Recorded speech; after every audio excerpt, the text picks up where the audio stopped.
Generation X. In general terms, those born between 1965 and 1980. Latchkey kids. Independent. Existentialism. Modern philosophy focusing on personal experience, human ability, and responsibility in an otherwise meaningless universe. We're the cause. This is the effect. We're the Gen Existentialists.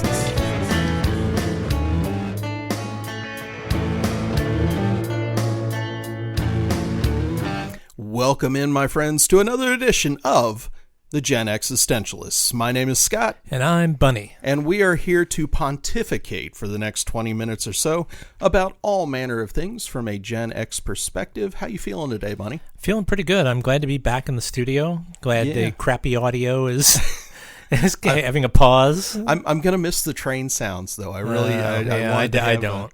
Wanted to have a little sound effect going on today. But, and beep, beep. Yeah. So should we just let's get right going? Let's dive on in. Give MegaWheel a spin, and she's spinning very slowly, very jerkily. She's heavy.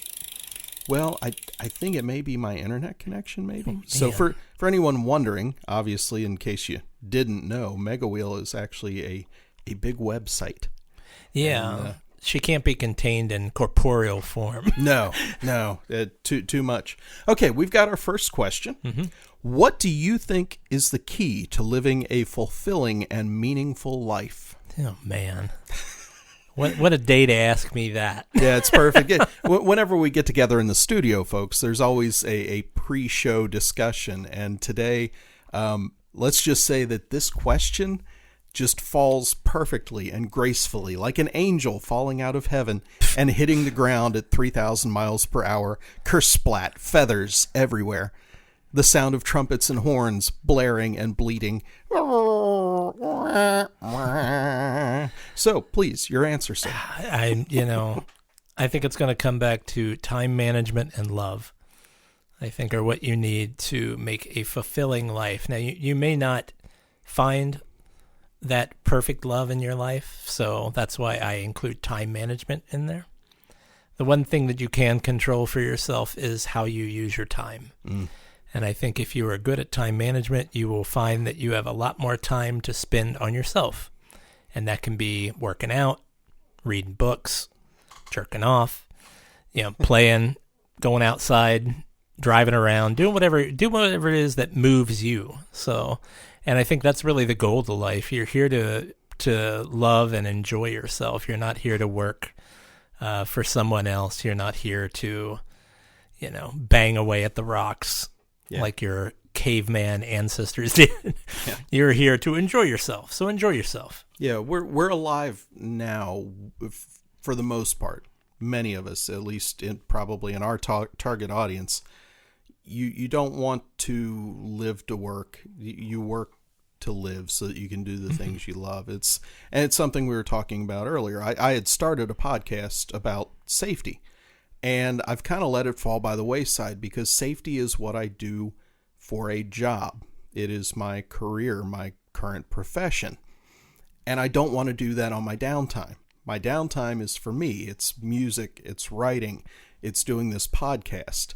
And I think a clear separation of the things you do is probably a key to living a fulfilling and meaningful life. Make sure that you give the time and the energy to the things you love.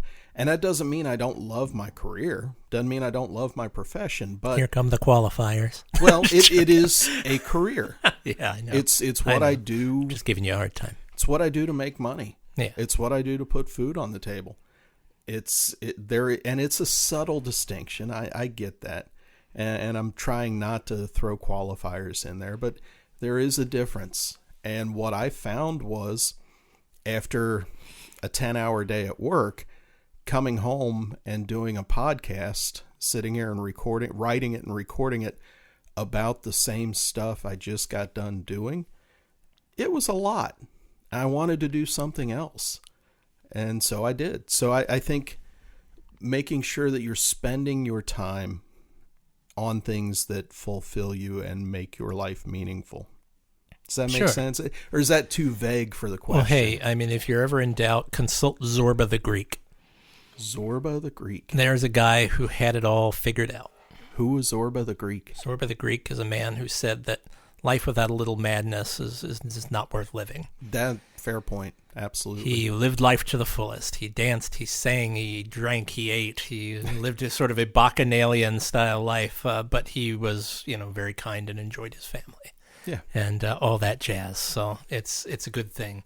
Like I said, consult Zorba if you're at a loss of what to do with your life and getting it back on track of just enjoying the things in life. The Zorba sounds like one of those carnival machines that you would just put a quarter in, Yeah.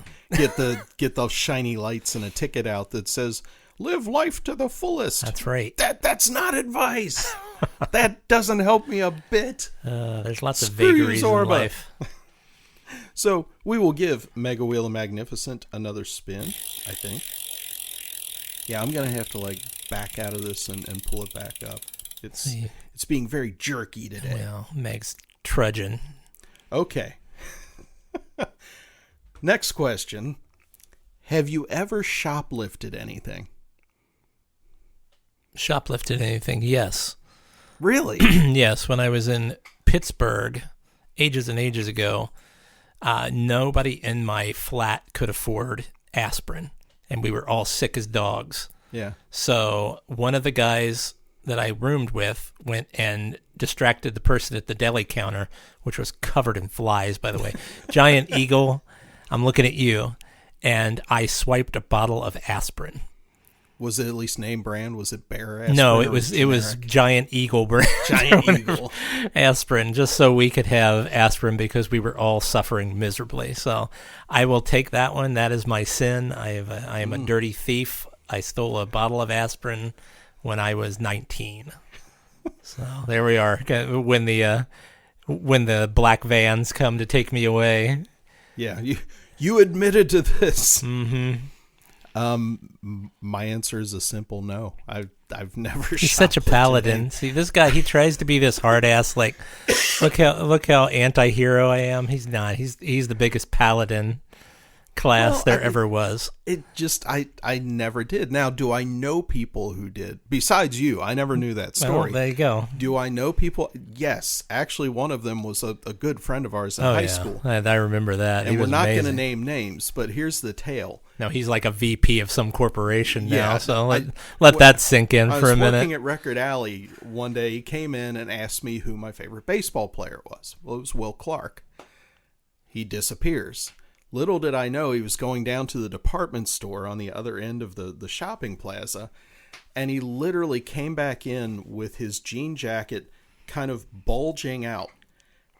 How he got out of the store, I have no freaking clue.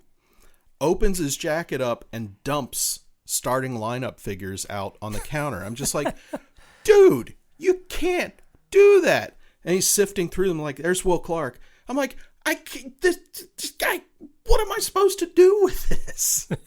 It was just fascinating. Mm-hmm. Because obviously your story, well, you needed the product. Well, that was our bad excuse. Yeah, I mean, we didn't go around stealing piles of food just for the laughs or whatever. Right, but some people it was a bottle of aspirin that we couldn't afford because we were all broke. Well, so there's that difference, though. Yeah, but shoplifting for need. Well, here's where we're getting into that dilemma, of course, where it's like, is it okay for a starving man to steal bread for his family? Is it? I don't know. You're still taking stuff from somebody who... Is it okay? No. Is it understandable? Yes. Sure. Stealing for sheer fun and profit. Yeah, the same gentleman stole an entire tennis racket for me. Actually, you did tell me about that. Yeah, I mean, how do you walk out? And this wasn't the only thing he had on him. Yeah. He found out that I like to play tennis. He brought me a real Ghostbusters action figure and a tennis racket, like a very nice fiberglass tennis racket. Yeah. And I'm like, how in the world did you walk out of the place with a tennis racket? He said, down my pants. Yeah, it's amazing. It didn't make sense. No, it was amazing. He was and the he quintessential. No, he was never quintessential cut purse. Total cut purse. Amazing. Yeah, okay. we got to give MegaWheel another spin because that that whole topic is just, it's bizarre to me. And it does bring up some interesting ethical questions, Sure. you know? Because either way, whichever side you're on, you are hurting the proprietor, the company Sure. or department store, whoever it is. And I don't know. We could spend the entire rest of the show talking about that. I desperately needed But that we starting won't. lineup figure. That's my justification. And to be fair, was it a cool figure? Yes. Sure. You know, did I take it home and put him on my desk? Yes. Uh-oh. You know. Receiving stolen goods. Yeah, and That's see, a paddling. Even now, I look back on that and I feel a little bit bad about it. I really do. That's me and my conscience. What a goodie. Ugh. He's a goodie, folks. Yeah. So our next question. If you could bring back one discontinued soda or candy from the 70s or 80s, what would it be? So it's a different play on the topic we had a while back about candy. So let's take candy out. A discontinued soda. Okay, I haven't had soda for almost 20 years now. So I'm not a huge, it's hard for me to remember back in the day of like, the tasty sodas of the past. I would have to say Mellow Yellow would be one of them. Now I know it still exists in some rare forms. I can't think of too many sodas that don't exist anymore, is what I'm saying. But Tab. You like Tab? I didn't mind it. Tab tastes like aspirins to me, speaking of aspirins. Really? Like aspirin or baby aspirin? Like baby aspirin. Yeah, it wasn't bad. It was gross. And I thought it was the best, like, can design, like, graphic. Okay. It's very 70s. It was. And I typically don't like 70s design features. They make me sick. The color palette and just, like... Blasphemy. 60s, fine with it. 80s, absolutely. Pink 70s, and orange aren't doing it for you. 70s designs are just... I'm not a fan of the 70s. The only good thing... There are a few you and my wife both hate the 70s. Yeah, there are a few good things that came out of the 70s, like Genesis, Alice Cooper, King Crimson started in the late 60s. Some TV shows, Barney Miller, stuff like that. And I have a really hard time. Star Wars. Okay. I have a really hard time after that. Okay. Like, especially fashion in the 70s was just abysmal. All right. Ugh. But yeah, I like Tab. I think the quintessential Gen X answer is supposed to be like Jolt Cola. I wish they bring back Jolt Cola. You remember that? Yeah. Which didn't really taste very good either. No. In my opinion. But yeah, the only thing I can think of besides like Tab, as you said, was like Squirt and weird stuff like that. What about, I don't remember. Let me throw one at you. Mm-hmm. Do you remember Crystal Pepsi? I do. It was horrible. You thought so? Yeah. I thought it was pretty good. Yeah, I'm not a Pepsi fan to begin with. See, I'd take Pepsi over Coke any day. I was much more, I drank the stuff that was green. So I liked the Mountain Dews, the Mellow Yellows, that kind of stuff. Have you had, I guess it's Mellow Yellow Zero? I didn't even know they still made this stuff. Oh, yeah. Yeah, it's really good. It is. It's tasty. Okay. Yeah. Interesting. So that was kind of a non-answer from me, but a good answer from you, Tab. Yeah, Tab, Crystal Pepsi. I'd do either one of them. Okay. And we will give MegaWheel the Magnificent another spin. See, that's how out of touch I am. I don't really know what sodas are on the market right now and what aren't, other than the big, Coke, Pepsi. Yeah. Mountain Dew. Next time you world. go grocery shopping, take a walk down the aisle. You'll find some interesting stuff. Is Mr. Pibb gone? No, Mr. Pibb's still out there. Okay. And you know what they still make is clearly Canadian. And they do have some sugar-free ones, and they're really good. Okay. Yeah, especially the cherry, wild cherry. The black cherry or whatever, yeah. I forget what it was. I think I may still have one up in the fridge in a can. Yeah, those are really good. Interesting. Now, see, this next question is just way too general. What life-changing events have you experienced? A lot. Yeah, exactly. Let's tweak that a little bit. In my 50s, a lot. Let's tweak that and say which life-changing event, not personal, but like world life-changing event, had the biggest effect on you? Affordable home computers. Wow. right off the top of your head, and Yeah. that's a great answer. Well, I mean, everybody's going to go like, oh, the Berlin Wall, oh, the big giant, oh, the 9/11, oh, blah, blah, blah. Yeah. Now, I mean, those are all terrible, wonderful things, but, respectively, Berlin Wall, wonderful, 9/11, terrible. But, the rise of affordable home computing is why I work in the business that I work in now. I mean, I'm very thankful to my parents for caving in and buying me a very early home computer and allowing me to learn on that. That's something that I think Gen X has going for it, is that we were there really from the rise of home computing. Yeah. What was your first computer? Was it a VIC-20? No, actually, my first actual computer that I owned was an IBM PS2. Okay. And but I used the Commodore 64 of Travis's, of course, and then I played with your VIC-20, so to speak. And not a euphemism. It was an actual VIC-20. It was an actual computer, and it was wonderful.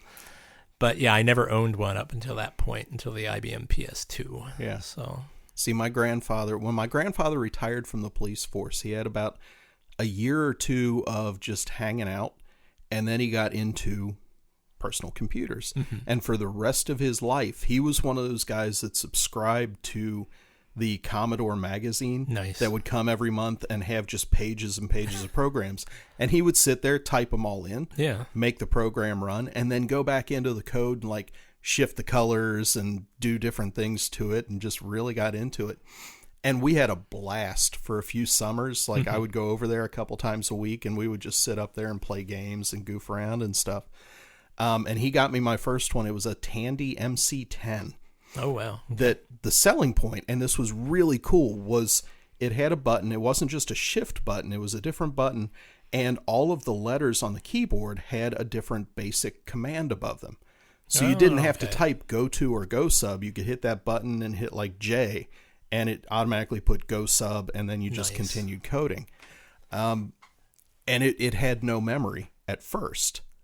It had a slot for it. So at first, I would take hours, type the program in, play the game, and then when it was time to turn everything off, you lost everything. I think Gen X is one of the last generations to ever understand ephemerality. Yeah, and that was the epitome of it. All of our video games were finite. There was no constantly continuing games. There was no giant long storylines. Mm-hmm. There was the computer programming that you could lose in the blink of an eye or a power outage. There was losing connection to the internet because somebody picked up the phone. It was all about the ephemeral. You didn't have VCRs and TiVos and everything else. You had to catch a show when it was on, and that was it. If you missed it, you missed it. Yeah, and it was worth that time to type everything in, because to me it made it more fun. I finally got it in.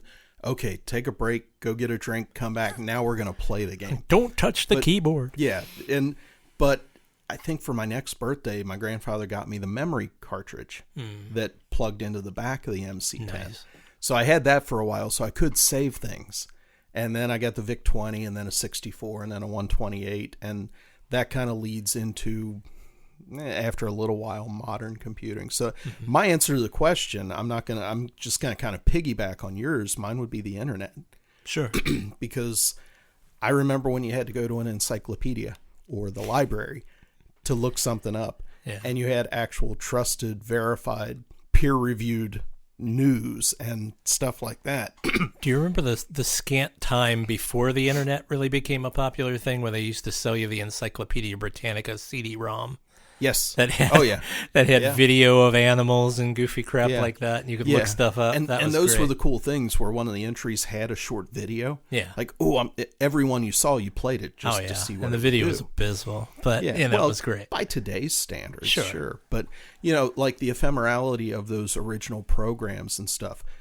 For anybody that doesn't know, with a VIC-20, before the days of floppy disks and stuff, we saved stuff on cassettes. Yeah, and magnetic tape. Yeah, magnetic tape. You would save your program on that, and you always had to have the counter lined up, because you might have 2 or 3 programs on a tape, and you'd have to know exactly where it's at on the tape. Okay, boomer.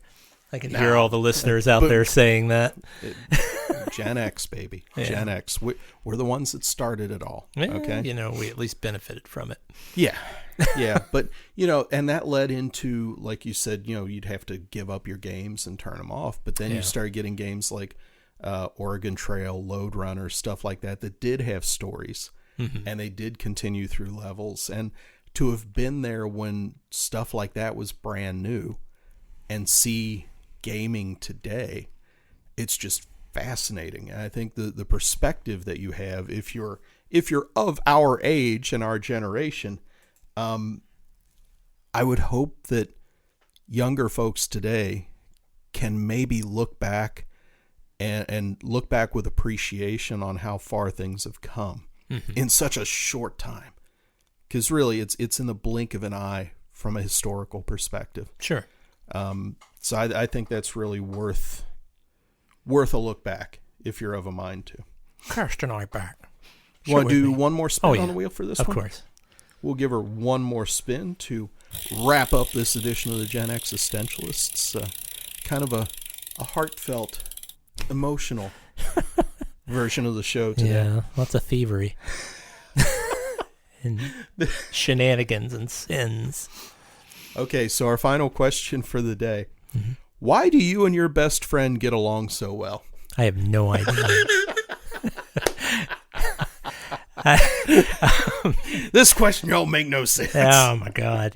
No, I think deep down there's a... I keep saying this. I had this conversation with my wife recently because we had a disagreement of political proportions or whatever. And this comes down to differences with everyone. Mm. I think ultimately we're all heading to the same destination. And I don't mean the grave. I mean an actual idealistic destination. Yeah. But there are so many different paths to get there that people don't always travel on the same path, but they're not malicious about it. You're just taking a path that feels right to you to get to the same destination. I think friendships are a lot like that, where I think some people are morally and spiritually aligned. Yeah. And, Scott here is my best friend sitting across from me in the studio. He is into Rush. He is into sports. He is into music. All of these things I have no real vested interest in. I don't understand them. I don't want to understand some of them. I mean, that's... I'll school you on some Rush. Oh, I'd rather you didn't. Let's not say we did. So, but, it's just... That's the thing. It doesn't matter. No, we don't always politically align. We don't always spiritually align. We don't always ethically align, Yeah. But it doesn't matter because I love him. Yep. He's my friend. And we're all headed to the same destination at the end. Yep. You're either ultimately a good person, a neutral person, or an evil person. It's very Gygaxian. It's very role-playing. And I think... Well, we've already figured out I'm a paladin. Yeah, you're a lawful good. I don't want to be lawful. Yeah, you are no lawful fun good. Being lawful That's good. What I mean. This guy hates the idea of being lawful good, but he's one of the most lawful good people I've ever met. Okay? But, I think those are the kind of personalities that align.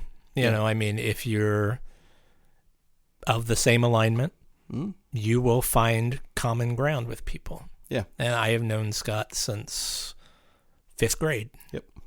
So that's a long time. So, and our interests have changed. We don't have the same taste in clothes, in girls, in cars, in anything, really. Not very few things we have the same taste in. God, the movies, don't get me started on entertainment. Not everybody has my great taste in entertainment. But you know what the thing is? Yeah. Either one of us will sit down and watch something with the other one. Sure. We'll listen to the same stuff. Yeah. We might not get anything out of it. We might not, at the end of the day, like it, but we'll do it because of the other person. Yeah. And I kind of liken it to like Legos. Mm-hmm. We might not be the same color or same size or shape, but we fit together. Yeah. I mean, that's all that matters. That's the weird mystery of the universe. Yeah. Like science is very good about telling you, why something works the way it does, but it's not very good at telling you why it even exists in the first place. Sure. And I think friendship is, it's a spiritual thing. Yeah. It's a mystical thing. It's something that happens and it waxes and it wanes, but it's there and it's some sort of invisible thread that connects people. Yeah. A force. So, yeah, it's possibly. I don't know about that. I think it is very much a spiritual thing and an evolutionary thing too, because we met so young. Yeah. And we maintained that friendship. And which is rare. Yeah, absolutely. Well, I mean, it's one of the things that Tracy has trouble wrapping her head around, is that we have been friends for so long, because she was a daughter of a fellow in the Navy. So they moved around a lot.